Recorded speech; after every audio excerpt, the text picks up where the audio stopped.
Thanks for watching. Don't forget to like, comment, share and subscribe to.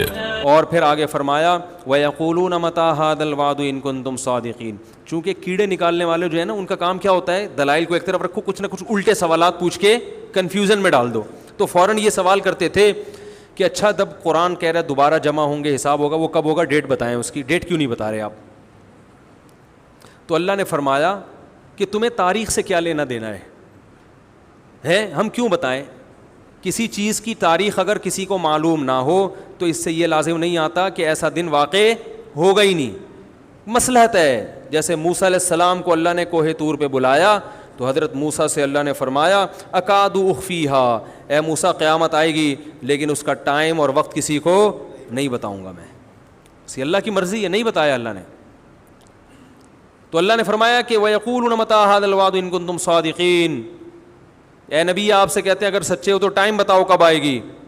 وَيَقُولُونَ مَتَىٰ هَٰذَا الْوَعْدُ إِن كُنتُمْ صَادِقِينَ قُلْ إِنَّمَا الْعِلْمُ عِندَ اللَّهِ, کہہ دیجئے اس کا علم صرف کس کے پاس ہے, اللہ کے پاس ہے. وَإِنَّمَا أَنَا نَذِيرٌ مُّبِينٌ, اگر میں نے قیامت لانی ہوتی تو میں بتاتا, لانے والا اللہ ہے, وہ نہیں بتا رہا تو میں کہاں سے بتاؤں تمہیں بھائی. کیسی صاف باتیں ہیں نا. اللہ نہ کرے محمد صلی اللہ علیہ وسلم جھوٹے نبی ہوتے, معاذ اللہ, تو بتا دیتے فلاں تاریخ کو آئے گی, 100 سال کے بعد آئے گی. آپ کہتے ہیں یہ جتنے لوگ ہیں 100 سال کے اندر تو میں بھی چلا جاؤں, وہ بھی چلیں گے. تو بھائی جو جھوٹا نبی ہوتا ہے کہہ رہے میری دکانداری تو چلی جائے گی نا, باقی لوگ بھاڑ میں جو مرضی کریں بھاڑ میں جائیں, مجھے اس سے کیا ہے. کیا خیال ہے بھائی, وہ کچھ بھی کہہ دیتے, کہتے چلو میں 100 سال کے بعد کا ٹائم بتا دیتا ہوں, اور 100 سال سے پہلے تو ہم بھی چلے جائیں گے, یہ سارے دنیا سے چلے جائیں گے. بعد والے اگر مجھے جھوٹا سمجھتے بھی ہیں تو جب دنیا سے میں چلا ہی گیا تو میں نے جو مالی جو مفاد حاصل کرنے تھے, عزت حاصل کرنی تھی, پیسہ حاصل کرنا تھا, خواہشات پوری کرنی تھی, میرے تو مزے ہو ہی جائیں گے نا. تو صاف پتہ چلتا ہے کہ آپ صلی اللہ علیہ وسلم یہ دنیا کے لیے نہیں کر رہے تھے. کیونکہ جو شخص اللہ پر جھوٹ باندھ سکتا ہے کہ میں اللہ کا نبی ہوں, اتنا بڑا جھوٹ, وہ جھوٹی تاریخ گھڑ کے کیوں نہیں بیان کر سکتا بھائی. کیا ہو گیا بھائی جان, وہ جھوٹی تاریخ بیان کرنے میں اس کو کتنا ٹائم لگے گا. لیکن نہ, جب سورج گرہن ہوا نا نبی کے دور میں, تو عرب میں یہ مشہور تھا کہ جب کسی بڑی شخصیت کا انتقال ہوتا ہے یا کوئی بڑی شخصیت پیدا ہوتی ہے تو چاند اور سورج اس وقت گرہن ہوتے ہیں. اللہ کی قدرت, اسی دن نبی کے بیٹے کا انتقال ہوا اور چاند یا سورج گرہن ہو گیا.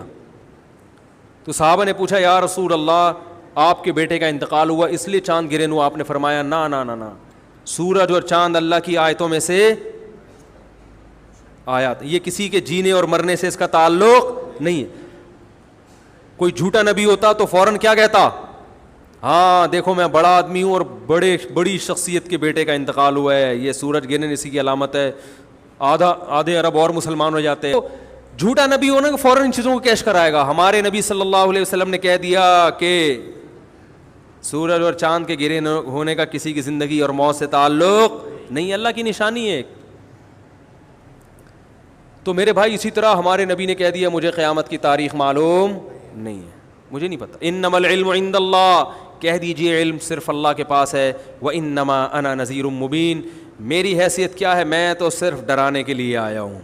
میں بتا رہا ہوں کہ اللہ نے تمہیں یہ جو نعمتیں دی ہیں ان کے بارے میں اللہ تم سے سوال پوچھے گا, مر کے مٹی ہو کے ختم نہیں ہوگے.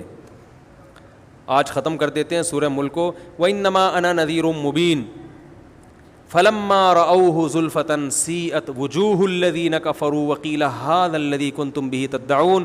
اللہ نے اپنے نبی کو تسلی دی, فرمایا جب یہ اس جہنم کو اپنی آنکھوں سے دیکھیں گے نا جو نافرمانوں کے لیے تیار کر کے رکھی ہے, تو ابھی تو کہہ رہے ہیں اس جہنم میں جانے کا ٹائم بتائیں, لیکن جب دیکھیں گے تو ان کے چہرے بگڑ جائیں گے. جیسے کسی چیز سے نفرت ہوتی ہے انسان کو اور اسے دیکھ کے چہرہ بگڑ جاتا ہے. وقیل ھذا الذی, اور کہا جائے گا یہ ہے وہ آگ جس کا تم دعویٰ کیا کرتے تھے, مانگا کرتے تھے کہ کب آئے گی.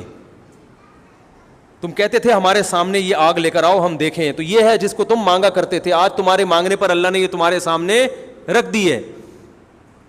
پھر اللہ نے اپنے نبی سے کہا کہ آپ ان کو آخری اعلان سنا دیں. قل ارأیتم ان اہلکنی اللہ ومن معی او رحمنا فمن یجیر الکافرین من عذاب علیم. بتاؤ جہنم کب آئے گی, یہ تاریخوں میں پڑھنا, یا جہنم کب آئے گی, جنت کب آئے گی, قیامت کب آئے گی, اس کی تاریخیں تو مجھے معلوم نہیں ہے. لیکن ایک سوال میں تم سے پوچھتا ہوں کہ بالفرض اگر میں غلط ہوں, اگر میں دعوت میں غلط ہوں, اور جو اس کائنات کو پیدا کرنے والا ہے وہ مجھے بھی ہلاک کر دے اور میرے ساتھ جو ایمان والے لائے ہیں ان کو بھی ہلاک کر دے, تو کیا وہ تم کو چھوڑ دے گا؟ تم تو صاف انکار کر رہے ہو اس کا, تمہیں کیسے چھوڑ دے گا وہ؟ اگر میں دنیا میں ہلاک ہو بھی گیا, تمہارے قتل کرنے سے ہلاک ہو گیا, تمہارے نقصان پہنچانے سے چلا گیا, اپنی مشن میں بالفرض ناکام ہو گیا, تو تم مجھے یہ بتاؤ کہ جو رب مجھے ہلاک کر سکتا ہے وہ اپنے انکار کرنے والوں کو جو سرے سے اس کو مانتے ہی نہیں ہیں, نہ اس کے قانون کو فالو کرتے ہیں, ان کو اس اللہ کے عذاب سے کون بچائے گا؟ یہ بھی ایک سمجھانے کا انداز ہوتا ہے. اور پھر اللہ نے ایک دلیل, قل هو الرحمن آمنا به وعلیہ توکلنا, اور اے نبی ان سے کہہ دیجئے وہ اللہ صرف اللہ نہیں ہے, اس کی صفت ہے رحمت کرنے والا. تو جب وہ بغیر مستحق ہونے کے اتنی رحمت کرتا ہے, ہم اگر ان حالات میں اس کے دین پر قائم رہیں گے اور اس کے دین کی تبلیغ کرتے رہیں گے اور تمہاری ان بیہودہ سوالات کی پرواہ نہیں کریں گے, تو اور اس پر ہم ایمان بھی لائے ہیں, تو ہمیں اس رب سے بڑی امیدیں ہیں. قل هو الرحمن آمنا به وعلیہ توکلنا, اور اسی پر اعتماد کر کے ہم اسلام کو فالو کر رہے ہیں. تو ہمیں تو اپنے مشن کے صحیح ہونے پر اطمینان بھی ہے, اور جیسے بھی حالات ہمارے سامنے آ جائیں ہمیں اس پر بھی اطمینان ہے کہ وہ ہمارے حق میں بہتر ہی ہوں گے, چاہے وہ ظاہری لحاظ سے نقصان دہ کیوں نہ ہو. قل هو الرحمن آمنا به وعلیہ توکلنا فستعلمون من هو فی ضلال مبین, تمہیں عنقریب پتہ چل جائے گا کھلی ہوئی گمراہی میں کون پڑا ہوا تھا. اور پھر اللہ نے آخری آیت جو سورہ ملک کی نازل کی, اس میں اللہ نے اپنی ایک اور قدرت کو بیان کیا کہ سورت کو ختم ہوتے ہوتے ایک اور میں اپنی نشانی بیان کر دوں ان لوگوں کے لیے جو اللہ کو نہیں مانتے, یا اللہ کو مانتے ہیں مگر اس کی نہیں مانتے, یا اللہ کے ساتھ شریک کرتے ہیں. سورہ ملک میں بڑی نشانیاں بیان کی نا, آسمان کے ستاروں کا بھی تذکرہ کیا, ہواؤں میں اڑتے ہوئے پرندوں کا بھی تذکرہ کیا, زمین کے مسخر ہونے کا بھی تذکرہ کیا, بہت ساری نشانیاں بیان کی. سورت کا جو اختتام ہے ایک نشانی پر, قل ارأیتم ان اصبح ماؤکم غورا. مجھ پر لوگ اکثر یہ اعتراض کرتے ہیں عقلی باتیں بہت کرتے ہیں, عقلی باتیں. تو بھائی اسلام تو نام ہی عقل کا ہے, قرآن بار بار عقل استعمال کرنے کا حکم دے رہا ہے نا, قرآن میں عقلی دلیلیں زیادہ ہیں. بہت مشکل ہے, ابے کیا ہو گیا, بہت مشکل نہیں ہے, بہت آسان ہے سمجھانا. یہ میری تکیہ کلام بن گیا ہے نا, کیا کروں میں, مجبور ہوں. بہت آسان ہے سمجھانا, اب پھر مزہ نہیں آئے گا. تو قرآن نے عقلی دلائل بہت دی ہیں. سورج کا اختتام کس پر ہو رہا ہے؟ ایک عقلی دلیل پر کہ عقل استعمال کرو. Thanks for watching. Don't forget to like, comment, share and subscribe to Mufti Tariq Masood Speeches channel.